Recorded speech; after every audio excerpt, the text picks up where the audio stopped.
They couldn't make JT Miller happen, but they did make Bonino happen. Nick Bonino back to the Pittsburgh Penguins.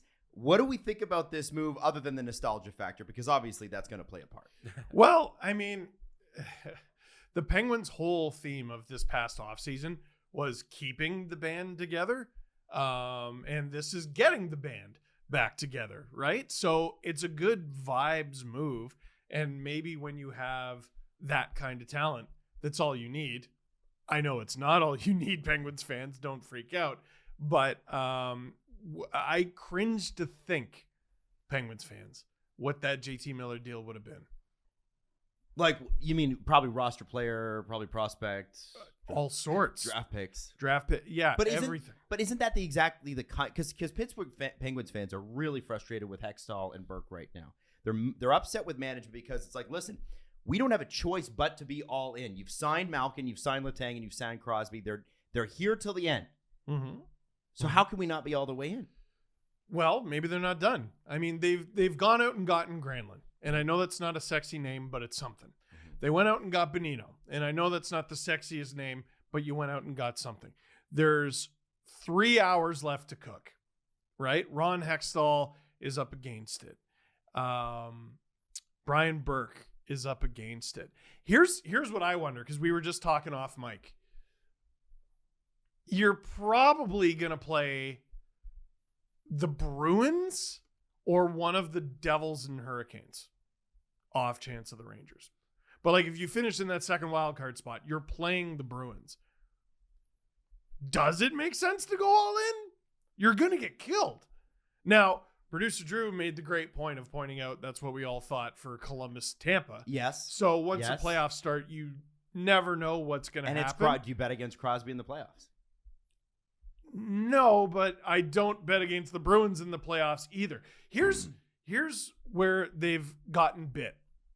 They had a lead against the Rangers last year, as we spoke about off mic, I think, for last show. They had a lead on the Rangers. Blew it. People forget that. And then where did the Rangers go? All the way to the East Finals. Final Four.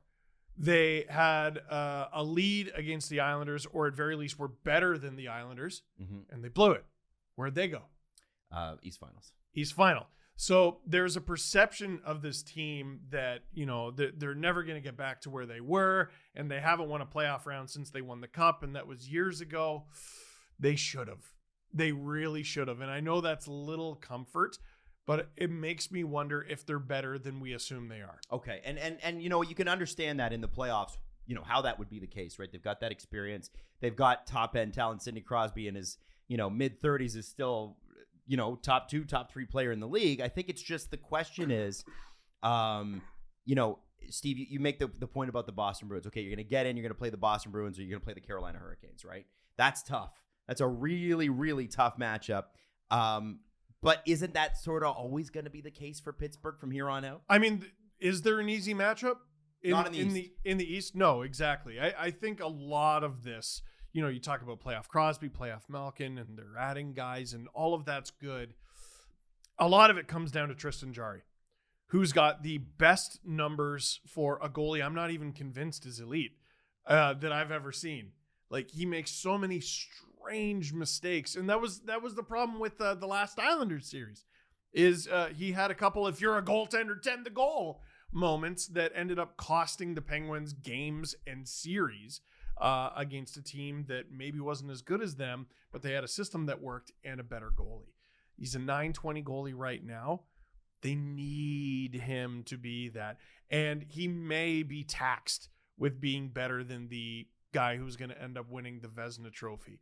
So I understand wanting to go all in. You got to be careful here. Like JT Miller was the rumor. Yeah.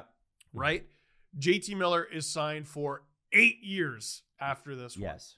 Right? So if the Penguins are going to make an addition today, it's got to be forward thinking. It's got to be something that can help you beat one of those monsters in the East. And if you don't, you have something that makes you competitive next year. And too. JT Miller would have been that. He would have been that. Besser would have been that. Garland would have been that. There's other guys out there. I wonder if they're done, though, after Bonino. It's very, very interesting. As much as I love the New York Rangers, I think it's fair to say that if the Pittsburgh Penguins had the goaltending that they have from Tristan Jarry right now that he's back and he's not injured anymore, they would have won that series. It would have beat the Rangers last year with some competent goaltending because Casey DeSmith wasn't the answer. And then who was injured and they brought in Alan Walsh-Client. Oh, Jan Ruda? Yeah. No, goaltender. Louis Domingue. Louis Domingue. You guys don't remember when he ate the sandwich or whatever? Yes. Yeah. So they bring in Louis King Domingue Domingue. because they didn't have anything, and they bring in Louis Domingue and it wasn't the answer. So I think if they win that series, the entire outlook on the Penguins is completely different. They do need a better option than Casey DeSmith as backup. So maybe that's something they do today. Maybe that's the move, but the goaltending's not out there right now in the market.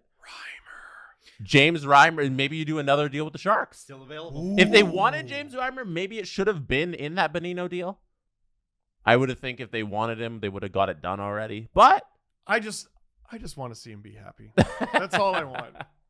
I don't know. I'm scared of the Penguins if they make the playoffs. They could beat any team. They're sneaky. Well, they're the Pens.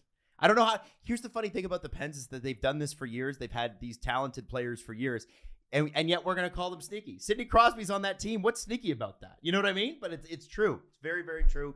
STPN trade deadline continues. We'll follow the action when it actually starts today because honestly, there hasn't been a whole lot. Curtis Lazar, how dare you? Huge.